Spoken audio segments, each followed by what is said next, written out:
আসসালামু আলাইকুম রহমতুল্লাহ।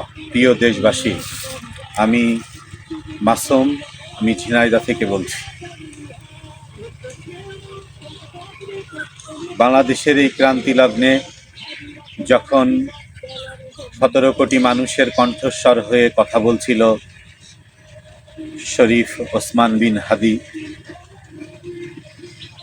সেই মানুষটিকে যখন প্রকাশ্য দিবালোকে হত্যা করা হয় গুলি করে মাথায়, এবং তার 1.5 মাসেরও বেশি সময় 48 দিন 49 দিন পার হয়ে যাওয়ার পরেও তার কোনো বিচার, এমনকি হত্যাকারী কোথায় আছে সেটাও এই অন্তর্বর্তীকালীন সরকার, এই দেশের প্রশাসন সেটাও জানে না।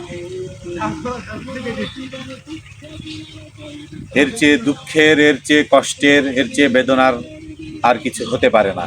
তো এই মুহূর্তে কথা একটাই, আমার ভাই শহীদ শরীফ ওসমান হাদি হত্যার বিচার চাই। We are Osman Hadi, justice for Hadi, ইনকিলাব জিন্দাবাদ।